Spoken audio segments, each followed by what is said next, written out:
Welcome back to Everything Financial Radio. We are chatting with Mr. Harry Dent of the HS Dent forecast publication, as well as HS Dent Perspective. He is the founder and president of HS Dent.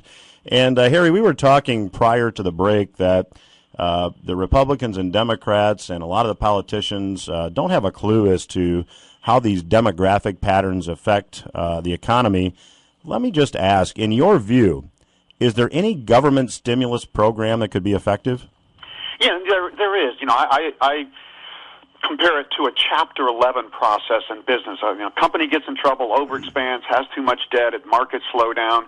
In the old days, you know, the vultures, the creditors would just come in, rip it apart, and you know, sell off the assets and destroy the company. But Chapter 11 was a new innovation in America that says, no, let give the company a short period of time to sell off its assets more orally, cut its costs, and renegotiate with creditors so that you say, hey, you know, instead of a fire sale and the creditors get 10% maybe of their debt, if we can cut the debt down to 50%, kind of like they're doing in Greece now, restructure the debt down, then you can get 50% over time instead of 10%. It's a win-win for everybody. We need to the government needs to be giving incentives to banks to restructure down mortgages and business debt, because that's going to save trillions of dollars. I mean, over $1 trillion a year in interest alone, if we would get this debt back to pre-bubble levels. In other words, we should have $20 trillion in private debt to be in line with the assets in the economy, not the $42 trillion in the bubble. So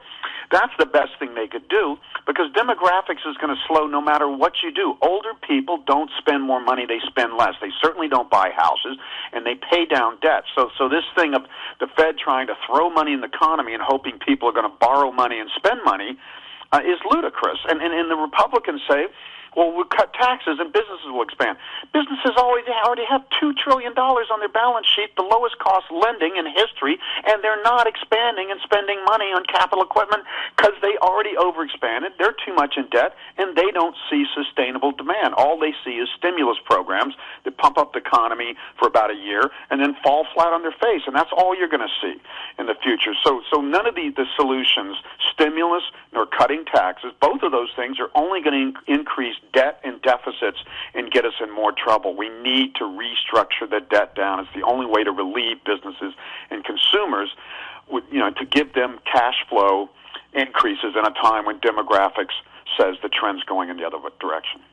Harry, when we look at demographics, and we're talking about the United States, but certainly Europe has a lot of the same debt issues. Do the same demographic issues exist in other countries around the world?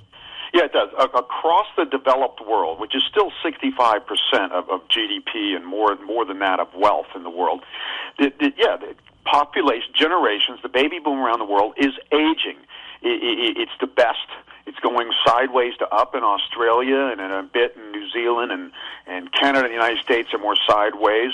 Germany, Switzerland, Austria are down. Southern Europe is the worst outside of Japan. East Europe is horrible. China's demographics are going to peak. Their workforce growth is going to peak by 2015, a few years from now, and slow for decades ahead. So this is a worldwide thing, especially in the developed world.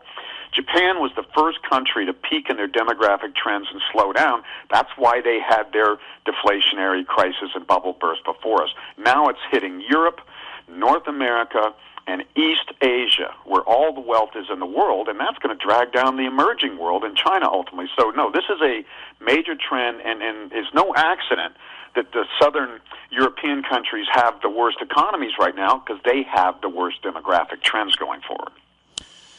Harry, based upon your demographic forecasting, when do you see, or is there another wave of big spenders? You described that when someone's 46 years old, they likely spend more money, on average anyway, than at any other age. When does the next wave of big spenders hit to help us out of these economic times in which we find ourselves? Well, especially in the U.S. and a lot of developed countries, this is kind of like this trend goes down until 2020 to 23, and then it turns up. The echo boom will drive another boom from 2023 for decades to follow. Now, that boom will not be of the magnitude as the baby boom from 1983 to 2007, where the boom will most be in the world going forward. And this starts as soon as we wash out this debt crisis. Southeast Asia and India and the emerging world has growing demographics for anywhere from 30 years to 60 years out from here. And so the next great boom will happen more in emerging countries, and there'll be a milder boom in places like North America. Harry, certainly appreciate you taking time to join us today on the Everything Financial Radio Show. If someone wants to learn more about what it is that you do, certainly I would recommend your book, The Great Crash Ahead. I just recently finished reading it myself. If they want to learn more about your work, other than your book, is there a place they could go? Yeah, free information on our website, and then beyond that, we have a free webinar, an hour webinar, like me giving a public speech, hsdent.com/presents. And you can go to that free webinar. That's the best way to really get a flavor for what we're talking about. Well, thanks so much for joining us today. We really enjoyed having you as a guest. We'd love to have you back sometime in the future. Thank you. Thanks again to Mr. Harry Dent of the HS Dent Foundation for joining us today. When Everything Financial returns, we'll talk about, actually ask the question, does massive Chinese gold buying telegraph a hard economic landing for China? China's gold purchases have more than doubled in the last year. We'll talk about Dr. Mohammed El-Arain, who runs one of the largest bond investment companies in the world, and his comments this past week about how the world's economic future may rest on a knife's edge. I'm also going to preview a bit next week's show. I'm really excited to have a guest on next week's show from an organization called Downsize DC.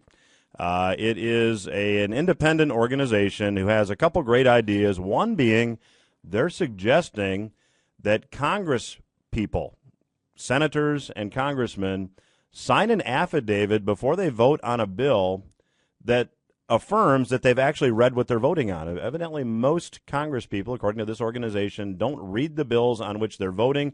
I'm going to share with you some of those ideas, and certainly I think they're great ideas. I'll see what you think. We'll talk about that when Everything Financial Radio returns. And also, there's a hiring boom in New York City. Yeah, there's an organization in New York City that is hiring people as fast as they possibly can. Does this mean economic recovery is just around the corner?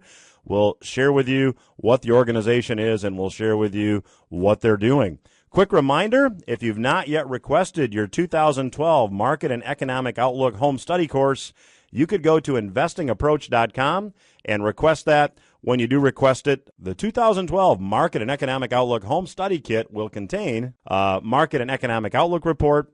It will contain a CD containing an interview with financial analyst and commentator Mr. Ian Gordon, whom you've heard here on the Everything Financial Radio Show, and also a copy of my book, Economic Consequences: Can You Survive, Even Prosper from the Results of 100 Years of Bad Money Decisions.